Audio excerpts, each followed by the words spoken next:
Hola, mi nombre es Vladimiro Vázquez y soy pastor de Visión de Fe en Guatemala y quiero darle la bienvenida a nuestra comunidad virtual en la cual semana a semana lanzamos una prédica desde las Escrituras con la intención de ayudarlo en su crecimiento espiritual. Por favor, si usted tiene una duda o cualquier comentario, háganoslo saber y con mucho gusto nos estaremos poniendo en contacto con usted.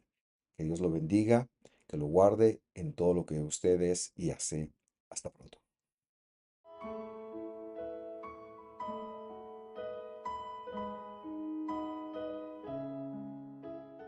Quiero dar la bienvenida a las personas que lo harán desde YouTube en este momento y queremos tener un tiempo en la palabra de Dios esta mañana.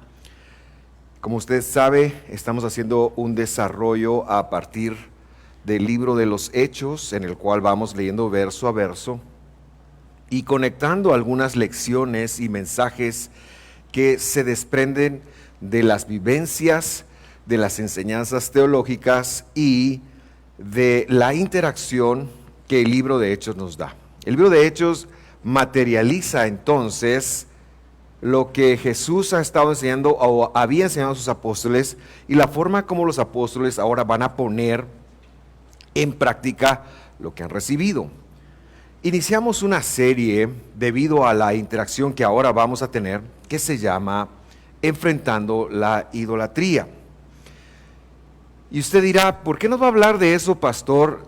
Si yo no es que tenga un muñeco en mi casa y si ya lo tiene, pues es complicado. Pero yo sí quiero llamar su atención a algo. El hecho de que no tengamos un ídolo externo no quiere decir que no enfrentemos los problemas internos que la idolatría representa.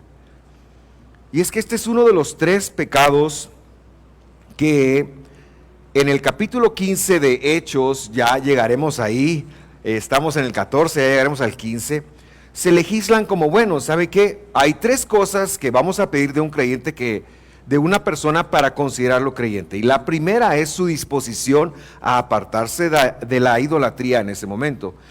Porque la idolatría es realmente un problema humano, de hecho así lo hemos puesto en el título del tema de hoy.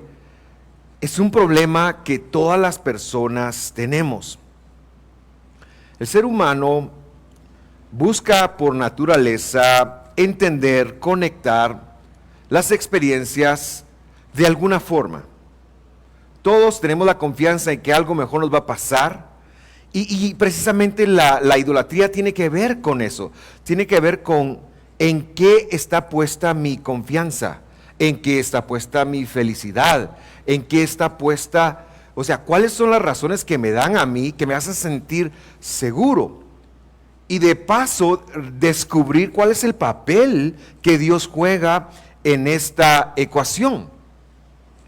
Así que los apóstoles Saulo de Tarso y el apóstol Bernabé llegan a Listra. Ahí nos quedamos. Y ellos, o Dios por medio de ellos, hacen un milagro. Imagínese usted, había una persona allí que no podía caminar, que nunca había caminado. Y de esto nos predicaba el hermano Boris la semana pasada. ¿Cómo es que vivimos la palabra? Y dicho sea de paso, yo quiero recordar, esto está conectado, tiene alguna conexión y ya le voy a decir por qué. Y la conexión estriba en que debemos de aprender a ser más practicantes que solo oyentes. El ser humano pone su confianza, pero lo que también tenemos que aclararnos es que evidencia en dónde está puesta su confianza con sus acciones. Y la fe bíblica, el creer bíblico, como lo hemos enseñado muchas veces, tiene que ver con oír, tiene que ver con entender y tiene que ver con practicar. Y no que Dios espere que usted lo perfeccione a la primera de cambio, no, por supuesto que no. Dios le da un proceso a usted. pero Dios sí espera que usted sea una persona en transformación. Así que la fe o el creer bíblico tiene que ver con llegar a demostrar lo que hay en el corazón de una persona que es creyente en Dios, más que solo el conjunto de creencias o buenos pensamientos que podamos tener. La fe bíblica se manifiesta en acciones. Por eso es que el apóstol dijo, muéstrame tu fe sin obras, no vale nada, dice, pero yo te voy a mostrar las mías por cómo yo me comporto. Muy bien, vamos al texto entonces. Aquí está lo que le decía yo la semana pasada, solo recalcando lo que predicaba Boris. Hagamos algo, dejemos de calentar la silla, hagamos algo. Y no le estoy diciendo, pastor, yo quiero un privilegio, está bien, si lo quiere, hablemos.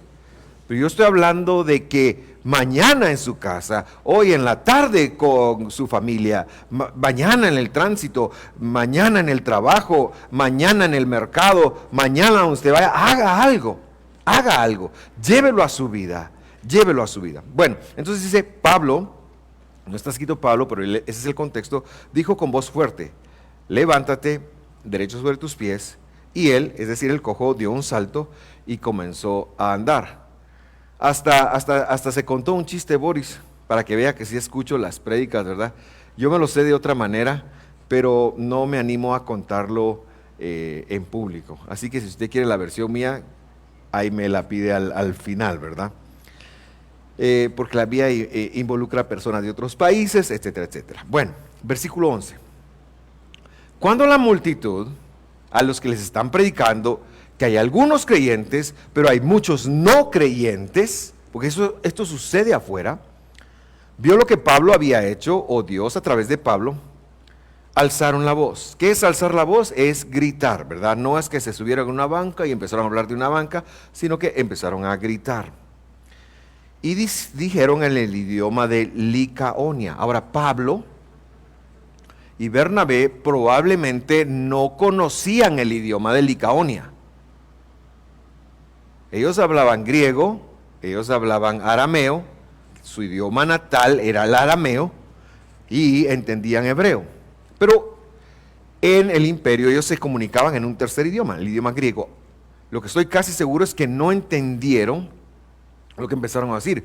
Pero ¿qué decían? Alguien les hace la narrativa después. Los dioses se han hecho semejantes a hombres y han descendido a nosotros. Los dioses se han hecho semejantes a hombres y han descendido a nosotros. Claro, ante la magnitud de tal evento, la gente empieza a gritar, empieza a decir, ¿cómo es posible? Estos son dioses, nunca habían visto algo así. Y lo que sucede entonces es que cuando el hombre le abre la puerta al pecado, uno de los efectos que nos tocó a todos, que nos afectó a todos, es la idolatría. Es inherente al corazón humano tener la necesidad de adorar, confiar en algo más que uno. Hoy en día la idolatría también, y esto seguramente es producto de la voz de la serpiente, de la voz del Satán, también tiene que ver con los temas de autoconfianza. Yo no tengo ningún problema, no está mal que confiemos en nosotros mismos, por supuesto. Debemos de tener confianza para enfrentar el mundo. Pero los dichos de hoy, cree en ti, la felicidad está en ti, el poder está en ti, es idolatría. Es idolatría. Porque pone el poder en nosotros, pone el poder en algo que no es de Dios. Y, por supuesto, cuando yo le doy poder a algo más en mi vida, es idolatría. Si yo vivo la vida, tú me haces feliz, es idolatría. Tú me entristeces, es idolatría. Cuando yo le doy poder a algo en mi vida, externo que determina mi estado de ánimo, mi confianza, eso es idolatría. En este caso fue algo positivo porque se basan en un evento de una sanidad visible. Eso no se podía esconder ni negar. Pero también a lo negativo, cuando yo le doy poder a algo, es idolatría. Y eso está en el corazón humano. Eso está en el corazón. ¿Cuál es la no idolatría? Es la dependencia completamente en Dios. Esa es la no idolatría. ¿Cuál es la idolatría entonces? Es la dependencia en cualquier otra cosa o la dependencia en Dios y cualquier otra cosa, que a veces somos un poquito de mezclarlo. Sigamos la lectura. Hebreos 14:12 dice que ocurrió, llamaban a Bernabé Júpiter, dice. Zeus es lo que dice el texto, pero ahí de una vez lo latinizan porque como usted sabe el Nuevo Testamento se latinizó como en el siglo V más o menos, y entonces por eso es que ponen Júpiter. Júpiter es en Roma lo que Zeus era en Grecia, y a Pablo lo llamaban Mercurio, Hermes, porque este era el que dirigía la palabra. Versículo 13, el sacerdote de Zeus o de Júpiter, cuyo templo estaba en las afueras de la ciudad. Imagínense el revuelo que causó todo esto, que hasta mandaron a llamar al sacerdote principal de la religión principal de esa ciudad. Trajo toros y guirnaldas a las puertas y quería ofrecer sacrificios junto a la multitud. Quería ofrecer sacrificios. En la mitología griega o romana, Júpiter o Zeus era el dios del cielo y el trueno. Ellos tenían en su panteón de dioses muchos otros dioses, ¿verdad? Para los griegos, mientras más dioses habían, era mejor.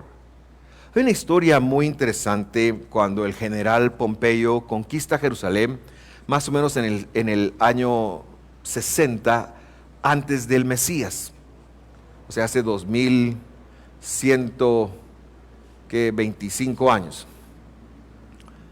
Él llega, sí, estoy haciendo mal matemáticas, pero no importa, pero es antes del nacimiento de Jesús. Él llega y dice, ¿cuál es el Dios de este pueblo? ¿Cuál es el Dios de los judíos? Porque la costumbre era llegar y que la gente dijera, nuestro Dios es este toro, es este panzón. ¿Sabe a quién me refiero con el panzón, verdad? Está allá por el oriente del mundo. Nuestro Dios es tal este otro, y ahí tenían distintas estatuillas, porque la idolatría no tiene sentido, hermanos. Por lo tanto, aunque sea hacia nosotros, menos sentido tiene para Dios. Entonces el Pompeyo llega y dice, ¿cuál es el Dios de acá? Nosotros servimos al Dios de Israel. Muy bien, ¿cuál es el Dios de Israel? Pues es el Dios del cielo. Ok, muéstrenmelo. No, es que nuestro Dios no lo hemos puesto en una estatuilla. No puede ser, dice Pompeyo. Sí, nosotros adoramos al Dios que está en el cielo. Y para que usted lo vea conforme al mundo antiguo, Pompeyo declara a los judíos ateos. ¿Por qué? Porque no puede ver el Dios de ellos. Él los declara ateos. Así funcionaba en el mundo. Entonces Zeus estaba en el cielo, estaba en los campos elíseos. Hay un parque así que se llama en París. Y la idea es que este era el jefe de todos los demás dioses. Él andaba buscando deidades femeninas para fecundarlas y tenía dioses. La idea, porque la idolatría es cochina. Y la idea era fecundar cuantas más diosas él pudiera. Y entonces tenía él sus hijos. Pero los dioses griegos eran violentos, sangrientos, en fin. Hermes. Hermes era hijo de Zeus con la ninfa Maya, se llamaba. Yo no sé mucho de esto, pero lo busqué y eso es lo que arrojó. Y era muy popular. Y era venerado porque tenía buena casaca y poderosas hazañas. Y este es el punto central, queridos hermanos. La idolatría es atribuirle poder a algo que no lo tiene, porque el poder, solo hay un origen del poder. Ya vamos a ver cuál es el origen del poder. Yo no lo coloqué en la presentación ni en los textos, pero quiero ahora pedirle que abramos Isaías capítulo 45, porque mientras repasaba, vino esto a mi mente. Isaías capítulo 45, verso 5. Lo puede abrir en su teléfono o en su Biblia, por favor, para que usted lo vea.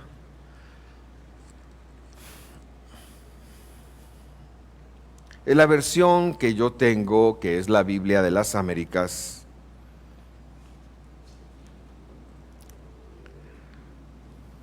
dice: yo soy el Señor, y se presenta. ¿Quién está hablando? El Señor. Las reinas valeras seguramente pondrán ahí: yo soy Jehová. ¿Y qué dice ahí, hermano? Dígame, por favor, ¿qué dice después de que él dice yo soy el Señor? ¿Cómo? No hay otro. No hay ninguno, dice esta versión. Y luego agrega: fuera de mí no hay Dios. No hay Dios.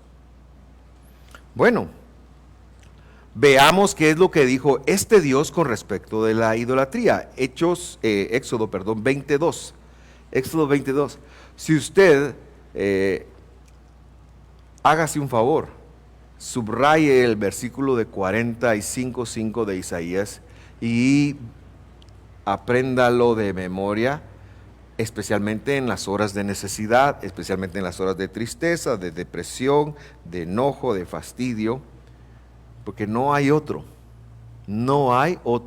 Dios. Y vamos a ver qué quiere decir esa palabra Dios allí.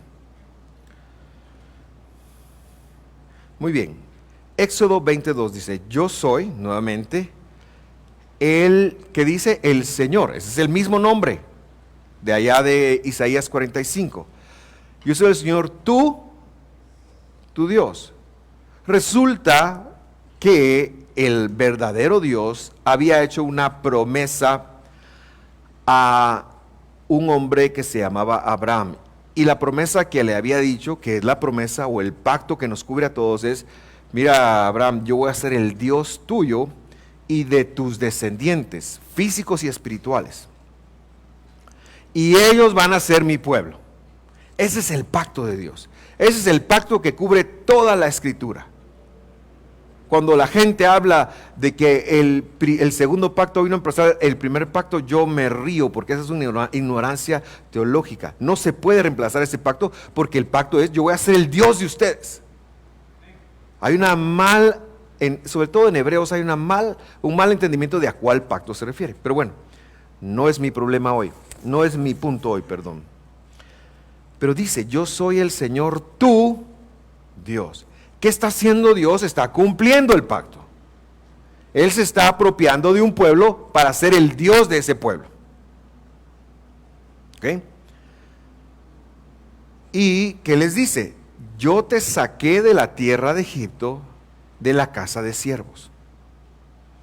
A usted y a mí no nos sacó de Egipto físico, pero sí que nos sacó de Egipto lo que representa Egipto. ¿Y qué representa Egipto? La esclavitud al pecado. Así que no sea esclavo del pecado, no sea esclavo de usted mismo.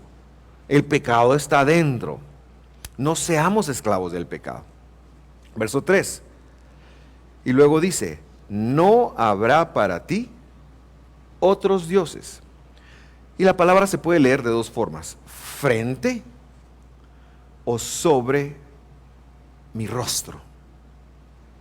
O sea, mientras esté el verdadero Dios, no puedo tener yo algo que le reconozca así como, esto tiene poder, o a la par mía.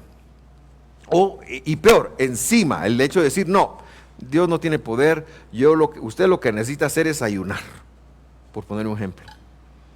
Porque el poder está en el ayuno, el poder no está en el ayuno. ¿Ayunar es bueno? Sí. ¿Es bíblico? Bueno, hay un día donde lo es. No pondrás la oración sobre mí. Me estoy dando a entender, no tengo nada en contra de orar. Orar es bueno. Pero orar como tal no es que tenga poder. El poder le pertenece es intrínseco a Dios. Y quiero explicar eso. Porque si el poder está en que yo ore, entonces ¿quién realmente lo tiene? Yo. Repito, orar es bueno, es importante, necesitamos orar, necesitamos entender qué es orar. Por supuesto. El poder no está en diezmar. Ahí voy a tocar una fibra que es muy importante para mí. Pero el poder no está en diezmar, el poder está en Dios.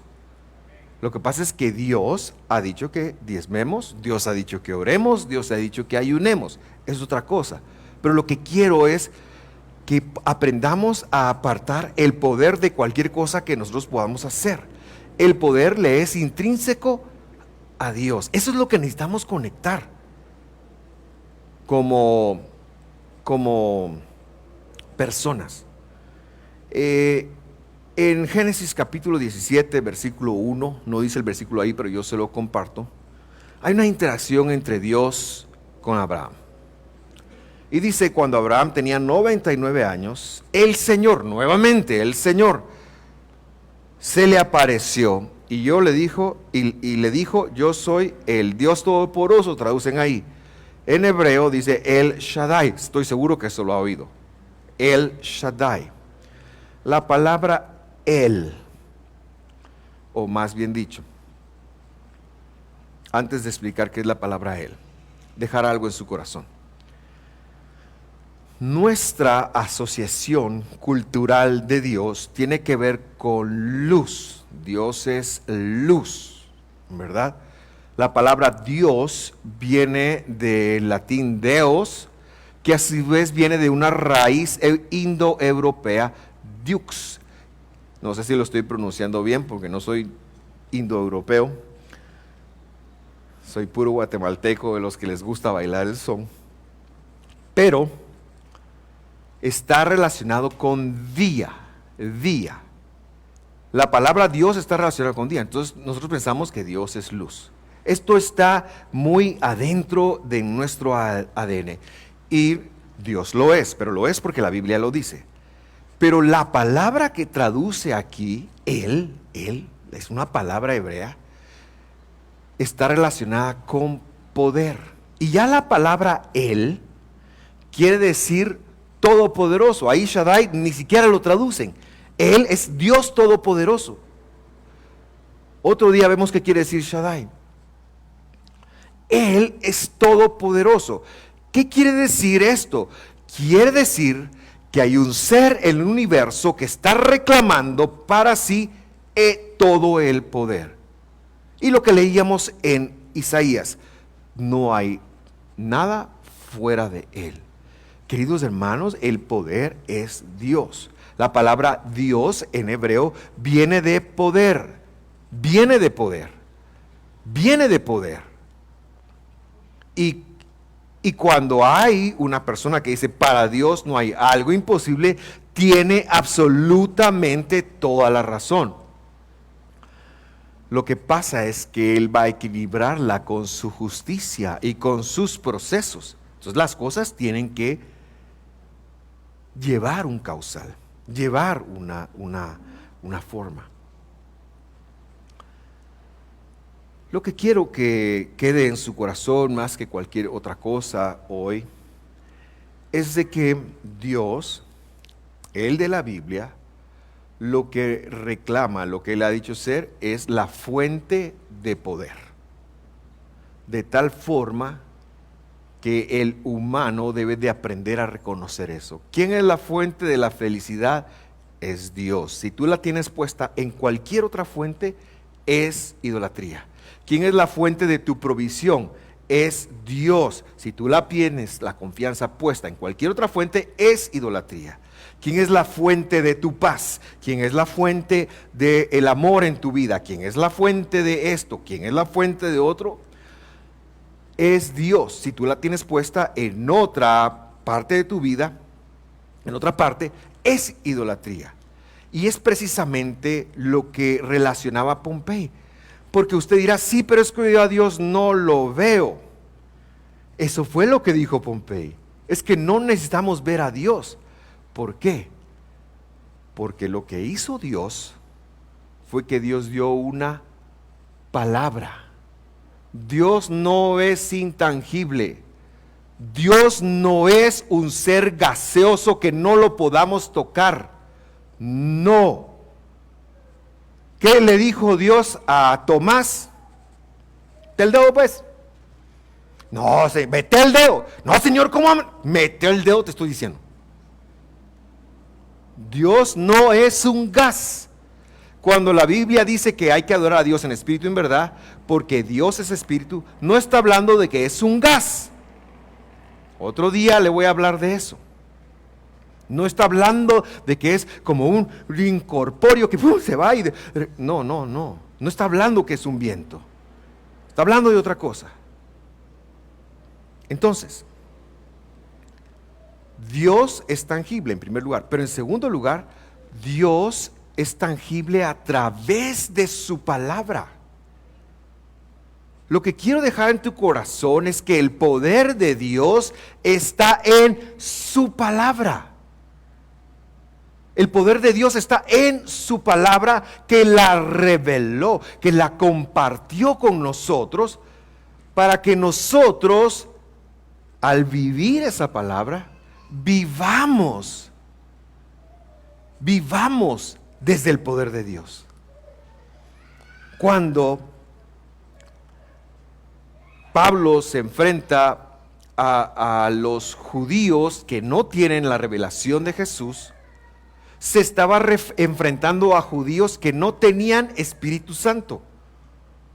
Cuando estos judíos, que son los judíos del Nuevo Testamento, confesaban a Jesús como su Señor, recibían Espíritu Santo. ¿Y qué es Espíritu Santo? Es el poder de Dios, es la porción del poder de Dios puesta en el humano para poder cumplir su palabra, para poder vivir en su palabra, para no vivir por los mandamientos, sino en los mandamientos. Ese es el poder de Dios. El poder es intrínseco a Dios. Y la idolatría es el flagelo más grande que nosotros enfrentamos. Piénselo. Piénselo hoy en qué está puesta su confianza, en qué está puesta su felicidad, en qué está puesta su depresión, su tristeza. No quiero parecer insensible, pero todo aquello que le causa a usted no estar conectado con Dios es idolatría. El Evangelio que dice, vamos ahí porque ahí quiero aterrizar. Marcos capítulo 12, versículo 28, y seguramente la próxima semana vamos a tener más herramientas prácticas para enfrentar la idolatría como nada. Pero lo que yo quiero que usted, bueno, estoy diciendo esto varias veces, pero lo que más quiero que conecte otra vez, nuevamente, es que todo aquello poder que otorgamos a algo es idolatría y que debemos de enfrentarla en la vida. El trabajo del creyente es enfrentar la idolatría. Yo no estoy hablando de que usted tenga un muñeco en su casa o un altar, que si lo tiene, invíteme y vamos a hacer, ahí le digo qué vamos a hacer. No lo puedo decir ahorita mismo porque ahora lo toman como mensaje de odio. Pero por favor, lo que quiero que conecte es que no vamos a estar hablando de muñecos aquí. Ya eso es la manifestación de una cosa tan terrible. me causa sumo displacer. Me causa una aberración llegar a cualquier lugar de nuestro municipio y ver cómo se lo han dedicado a la idolatría.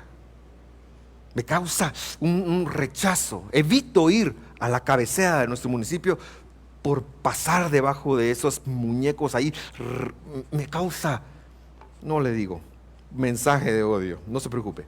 Mejor vamos a la escritura. Marcos 12:28 dice: cuando uno de los escribas se acercó, los oyó discutir. Estaban hablando de teología, de eso están hablando. Y reconoció que Jesús les había contestado bien. Le preguntó: ¿cuál es? Dice mandamiento. Pero ¿qué es un mandamiento? Un mandamiento es un rasgo de Dios. Es una competencia divina. Así que la pregunta que está haciendo este brother es: mira, de todos los rasgos que puede tener un hijo de Dios, ¿cuál es el más importante? ¿Cuál es el más importante de todos los rasgos que puede tener un hijo de Dios? Esa es la pregunta, para que usted dimensione. Se lo voy a poner de otra forma. Señor, ¿cómo demostramos que somos verdaderamente cristianos creyentes? ¿Cuál es lo que más nos distinguiría a nosotros para decir que somos creyentes en ti? Esa es la pregunta. ¿Cuál es el rasgo? ¿Cómo puedes demostrar tú que eres creyente? La respuesta de Jesús, verso 29. Jesús respondió: el rasgo más importante es escucha. ¿Se acuerda que hablábamos hace 2 semanas que era escucha? Lo dije al principio. Es oír, atender, ¿verdad? Es procesar, es conectar, es... Como yo soy músico, a mí me ayuda este ejemplo, a lo mejor le va a ayudar a usted. A veces yo le digo a mi esposa cuando oímos una banda o algo, música: mira, tú puedes oír los violines o puedes oír el bajo. Yo sé que te pasa a vos, Gabriel. Fíjese que el hecho de tener un oído musical me permite a mí como oír, no toda la melodía, pero a veces yo oigo: ala, qué bonita complemento hizo el bajo ahí. Yo pienso que no lo hubiera hecho yo así, no es la forma normal, pero qué bonito. El oído musical me permite eso. Eso es conectar. Eso es conectar. Identificar. ¿Qué me está diciendo Dios?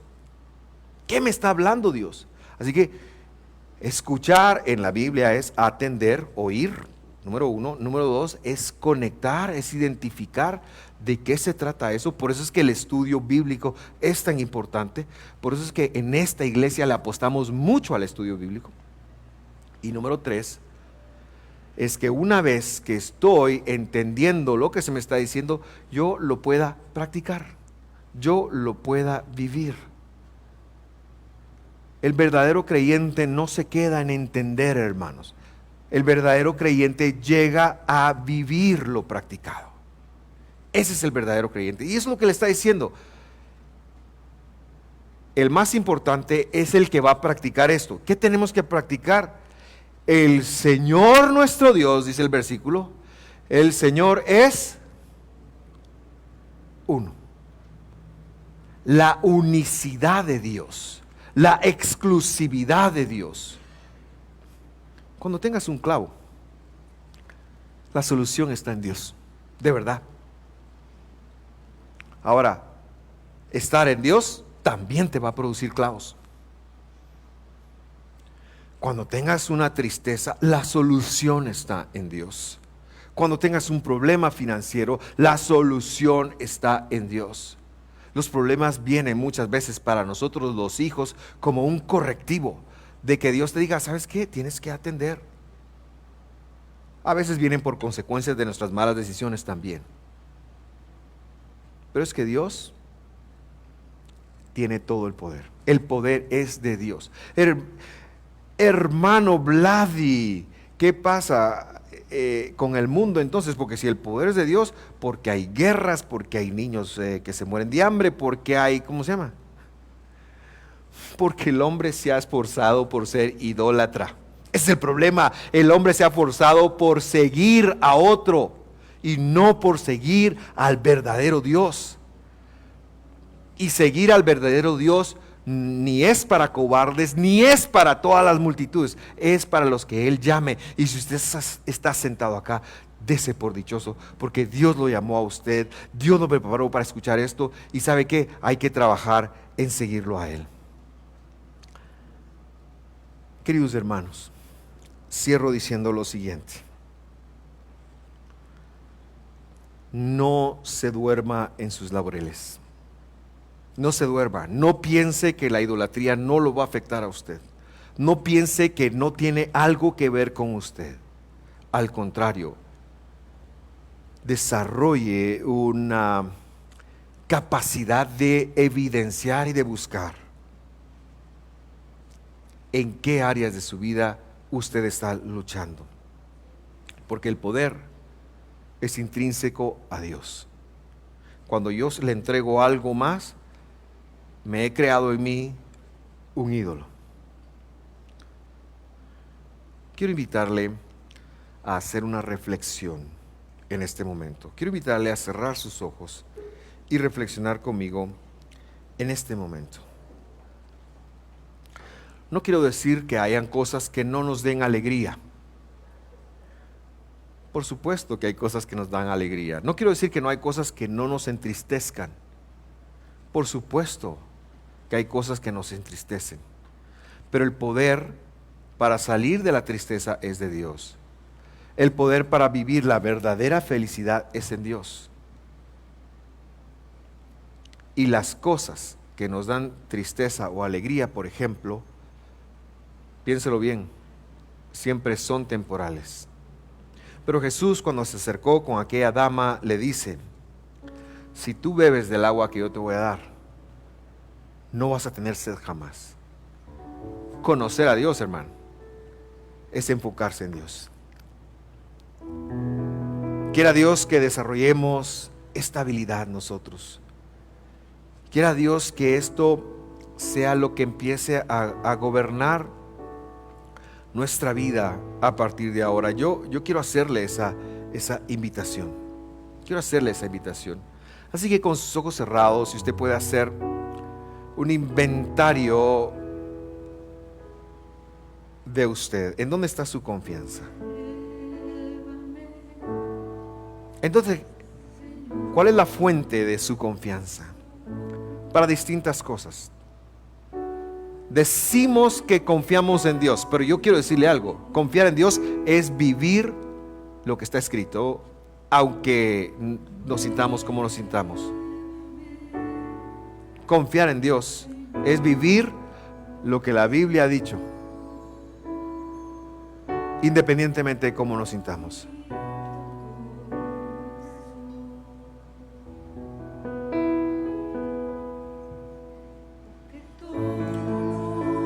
Así que busque dentro de su corazón. Busque dentro de su corazón. Evidencie. Empiece a botar ídolos en su vida. Hágase ese favor. Hagámonos ese favor. Se lo digo yo con el conocimiento de causa. Cuando yo decía, me voy a parar ahí, voy a decir lo que voy a decir. ¿Cuáles son los ídolos que yo he permitido? Se lo digo después de haber hecho ese inventario.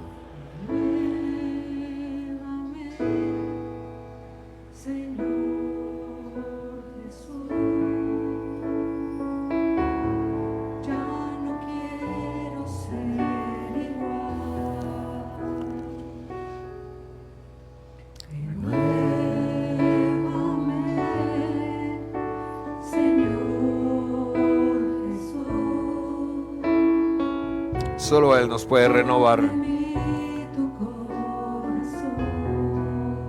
Él es el antídoto, el remedio a la idolatría. Él es el poder intrínseco. Sí, Señor. necesita ser cambiado, Señor, porque todo lo que hay dentro de mi corazón necesita más de ti.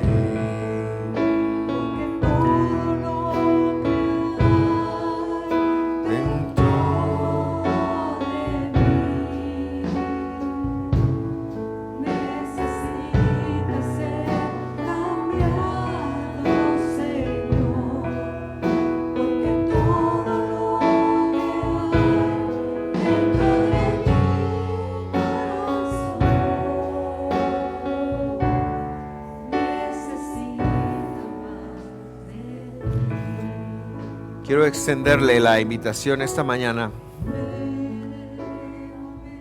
a vivir de una nueva forma, a caminar de una nueva forma. ¿Cuál es el centro de tu vida? Fabi cantaba un coro hace unos instantes que decía: el centro de mi vida es Jesús. Muy bien, pero eso hay que demostrarlo. Más que creerlo, hay que demostrarlo. Y lo demostramos escuchando. El Señor nuestro Dios, el Señor es uno.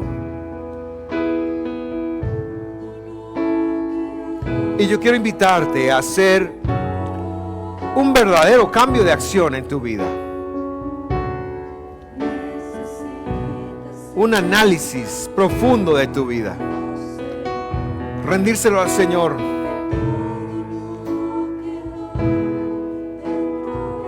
Y a una manera de evidenciarlo, quiero invitarte a cantar esto todos juntos, porque todo lo que hay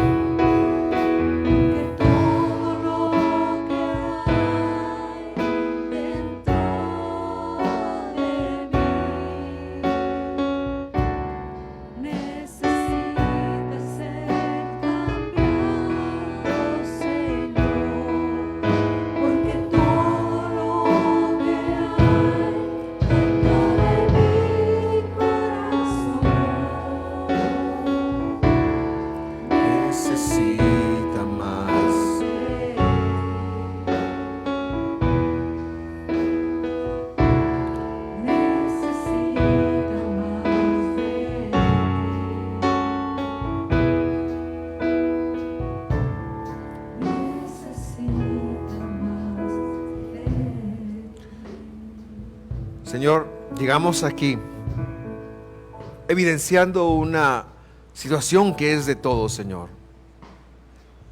Señor, tu palabra dice que tú no vas a compartir tu peso con nadie. Tu palabra dice que el Señor nuestro Dios, el Señor es uno, no lo comparte con nadie. Señor, ayúdanos a vivir de esa manera, en donde estemos dependiendo completamente de ti en todo lo que somos y hacemos. Pedimos perdón esta mañana por todos esos ídolos que muchas veces hemos albergado en nuestro corazón. Y pedimos, Señor, te pedimos, Señor, que tú nos ilumines, nos guíes, nos dirijas a botar cuánto altar puede haber en nuestro corazón, a botar cuánta dependencia. Porque como está escrito, que si el Hijo los hiciere libres, entonces seréis verdaderamente libres para servir a Dios. Hoy renunciamos a todo aquello que le hemos atribuido poder. En el nombre de Jesús te lo pedimos, Señor. En el nombre de Jesús. Amén y amén. Antes de despedir la transmisión, solo quisiera señalar para nuestros amigos que nos sintonizan, pero también para cada uno de los que estamos acá. Querido hermano, no deje caer estas palabras en el olvido. Trabaje esto, trabaje con su corazón, trabaje con usted. Cuando en el capítulo 15 los judíos mesiánicos están viendo cómo van a meter al pueblo de Dios que es gentil, a la iglesia, ellos tenían este conflicto. No podemos que haya alguien que venga a cantar, traemos aquí, o ¿cuál cantaste hoy, Fabi? ¿Cuál canción gozosa cantaste hoy? Grande y fuerte es nuestro, y esté aquí, y por afuera esté llevando un muñeco grande o lo que sea afuera.